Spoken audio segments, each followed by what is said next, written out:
What's going on, guys? My name's Jack Wardell. For those of you that still do not know me, welcome to my channel. Today it's all going to be about perspective and why I believe it's important that you change your perspective today.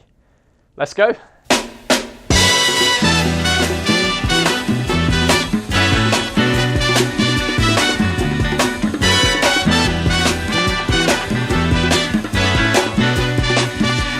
This is something that I think we can all be a little bit guilty of at times. I know certainly I'm not perfect on this, and that's our ability to change our perspective. I believe it's one of the most liberating things that we can do, and I honestly believe that we all need practice at this. Now, of course, perspective can be defined in a number of ways, but I think Dr. Crum, who works at Stanford, and she works on mindset and perspective, does it justice the most when she says it's the lens in which we perceive information through.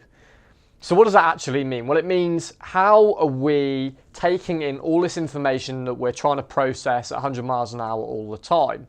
Now, Dr. Balcetis that works at NYU, she's looking at something that she's coined the mind's eye.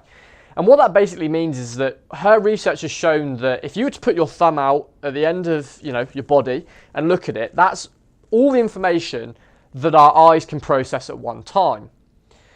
So what happens to all the other information that's going on around you? Well, our brain fills in the gaps. And that's what she calls our mind's eye. And it's very interesting that from one person to the next, that can actually change significantly what our brain is trying to do in order to fill in those gaps.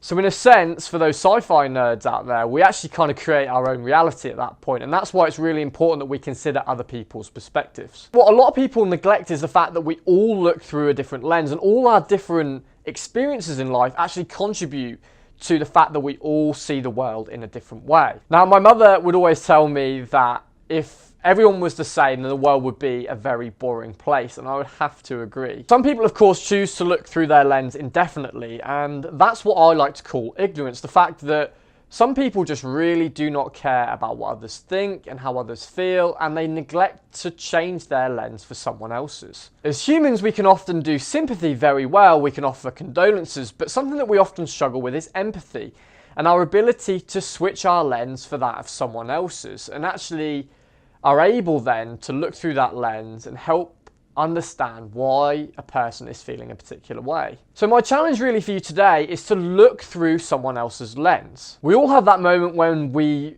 really try and understand why someone has made a decision which we may perceive to be stupid or illogical without really giving any sense to their particular lens. This is ultimately, of course, because we're looking through our lens when we perceive this decision rather than looking through theirs. So try and use their lens and see if you can see their picture clearer.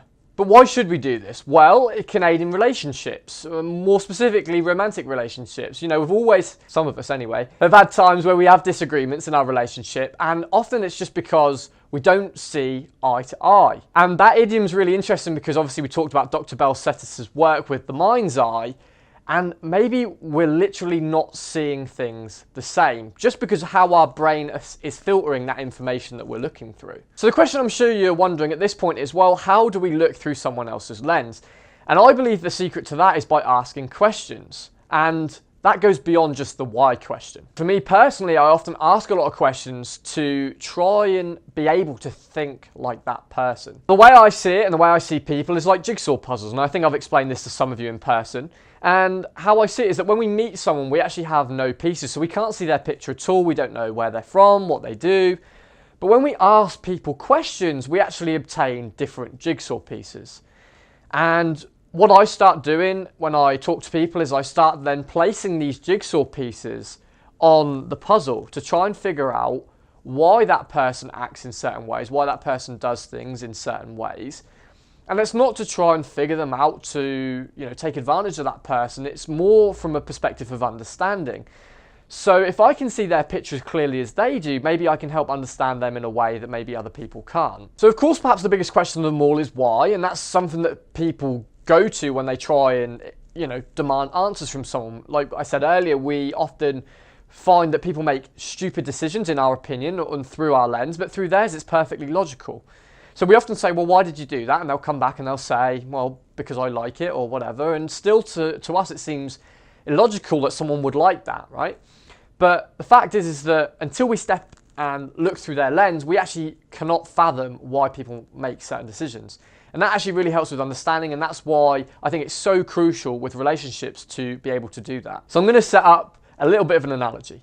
So imagine you meet someone and they like a sport that you don't particularly like. So to try and not offend as many people as possible, let's use the example of curling. Now, for those of you that don't know what curling is, that's the one where they get the broomsticks out and they have a good old shuffle with it in the Winter Olympics.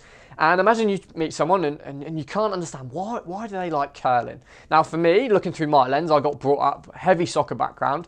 So for me, soccer's everything and any other sport, comes second. And therefore, for me, I don't understand how you could love curling. So you ask that person, why did you play curling? Why did you do curling? And they say, well, because I love it. And still you're sitting there and you're thinking, and even myself, I'm sitting there and I'm thinking, well, why do curling when you could play soccer? So still at this point, we don't really understand why. So we have to ask more questions. And imagine if we then ask a couple more questions and we find out that person, when they were a child, would always sit at home Monday to Friday, and mum and dad would both work full-time jobs and they never would really have an opportunity to spend time with them.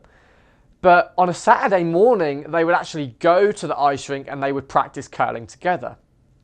Now that person associates curling with family time, with love, and all of a sudden it becomes so much easier to understand why someone would like that sport as opposed to your own. Now, for me personally, if someone asks why I love soccer just because of the team nature of the sport, but also because it's just part of my life. I kicked a ball as soon as I could walk, and I don't remember anything else.